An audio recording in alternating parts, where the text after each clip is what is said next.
সেনাপ্রধান জেনারেল ওয়াকারুজ্জামানের উপরে মানুষের যে আস্থা ছিল সেখানে খানিকটা হলেও চির ধরেছে, এটি সত্য কথা। কিন্তু এর চেয়েও চরম সত্য কথা, সেনাপ্রধান প্রায় 5 মাস আগে যে আশঙ্কার কথা আমাদেরকে শুনিয়েছিলেন, যে সন্দেহ সংশয় প্রকাশ করেছিলেন, সম্ভবত বাংলাদেশ সেই ভয়ঙ্কর দিকে যেতে চলেছে। আমাদের সবারই নিশ্চয় মনে আছে, গত 25শে ফেব্রুয়ারি পিলখানা ট্র্যাজেডি দিবসে রাজধানীতে রাওয়া ক্লাবের একটি অনুষ্ঠানে তিনি মন্তব্য করেছিলেন, নিজেরা কাদা ছুড়াছুড়ি, মারামারি ও কাটাকাটি করলে দেশ ও জাতির স্বাধীনতার সার্বভৌমত্ব বিপন্ন হবে। আমি আপনাদের সতর্ক করে দিচ্ছি, পরে বলবেন যে সতর্ক করিনি। তিনি সতর্ক করেছিলেন। এই মুহূর্তে বাংলাদেশে যে একটা ঘনঘোর অন্ধকার আমাদের উপরে জেঁকে বসেছে, এটা নিশ্চয়ই আরো নিকষ কালো হবে। গত প্রায় 1 বছর ধরে যা চলছে ডক্টর ইউনূস সরকার আসার পর থেকে, তা তো দেশের একটা অগ্রযাত্রা পথে যে সূচকগুলো আমাদের সামনে থাকে তার কোনোটিই তো ইতিবাচক নয়। আওয়ামী লীগ এমনিতেই মাইনাস হয়ে গেছে, এখন বিএনপিকে মাইনাস করার জোর প্রচেষ্টা, সেই ষড়যন্ত্র চলছেই। এবং 111-এর সময় যে -2 ফর্মুলা কথা আমরা জানতাম, সেটি ছিল 2 দলের 2 নেত্রীকে মাইনাস করা, এখন প্রধান বৃহৎ 2 রাজনৈতিক দলকে মাইনাস করা। বৃহৎ 2 রাজনৈতিক দলকে মাইনাস করার মাধ্যমে যদি কোনো ধরনের শুভ শক্তির সূচনা ঘটত, আমাদের মেনে নিতে কোনো সমস্যা ছিল না। কিন্তু কি দেখতে পাচ্ছি আমরা? আক্রমণ পাল্টা আক্রমণ তো চলছেই। কিন্তু মাত্র কয়েকদিন আগে রাজধানীর মিটফোর্ড হাসপাতালের সামনে একজন ব্যবসায়ীকে যেভাবে মধ্যযুগীয় বর্বরতায় হত্যা করা হলো, তারপর থেকে বিএনপিকে যেভাবে আক্রমণ করা হচ্ছে, এবং স্পষ্ট একেবারে প্ল্যান ওয়েতে সবকিছুর বাস্তবায়ন চলছে। গত 11 মাস বা 1 বছর ধরে আমাদের অস্তিত্বের যে জায়গাটি, মুক্তিযুদ্ধকে নিয়ে যেভাবে খেলা চলছে, আগে বলেছে আওয়ামী লীগকে মাইনাস করা হয়েছে, এখন একটা গণতান্ত্রিক শক্তি হিসেবে যে বিএনপির অবস্থান ছিল সেটিকেও ধূলিসাৎ করার চেষ্টা করা হচ্ছে।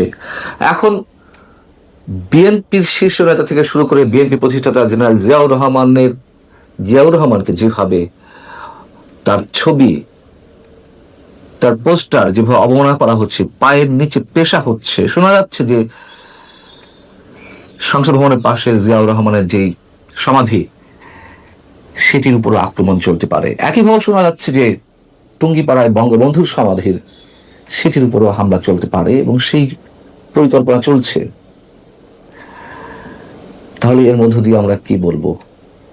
বৃহৎ 2 রাজনৈতিক শক্তিকে নির্মূল করার মাধ্যমে যে ম্যাটিকুলাস ডিজাইন বাস্তবায়নের চেষ্টা চলছে, এবং হয়তো সফল হতেও পারে সাময়িক সময়ের জন্য, দিন শেষে নিশ্চয়ই আমরা অন্য কিছু দেখতে পারবো।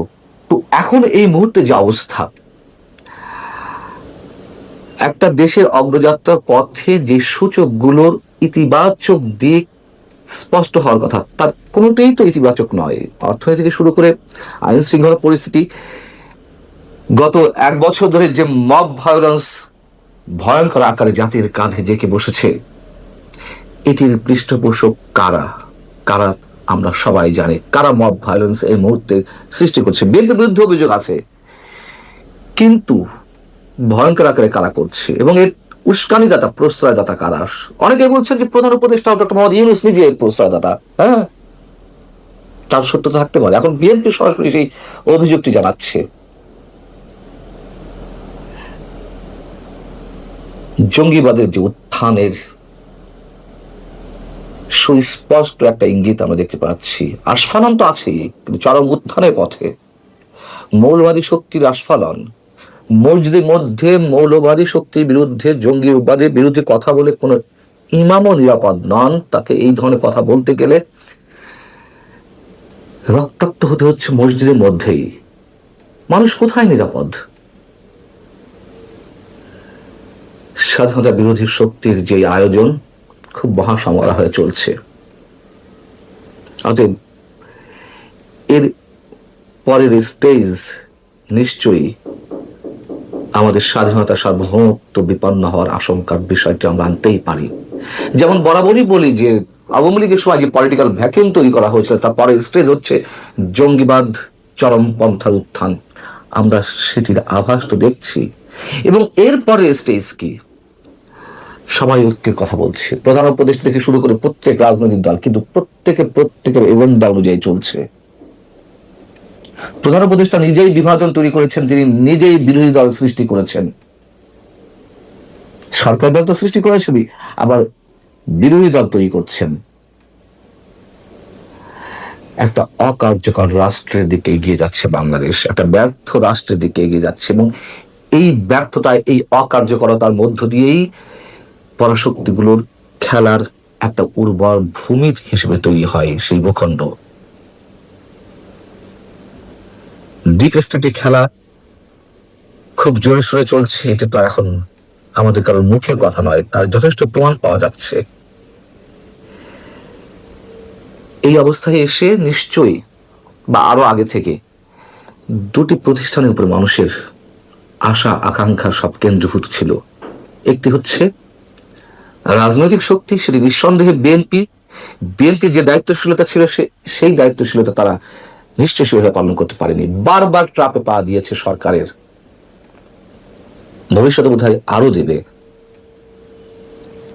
আর একটা শক্তি হচ্ছে নিঃসন্দেহে আমাদের সেনাবাহিনীর উপরে মানুষের চরম শেষ মুহূর্তে হলো আশাটা ধরে রাখে মানুষ, সেই আশাই অবশিষ্ট ছিল।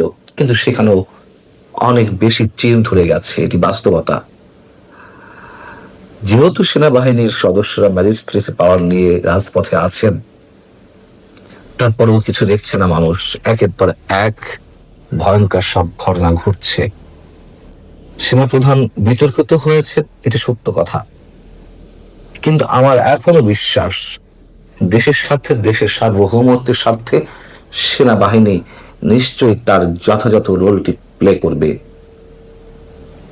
একই সাথে বিশ্বাস বিএনপিও তার দায়িত্বশীলতার জায়গাটি প্রমাণ করবে।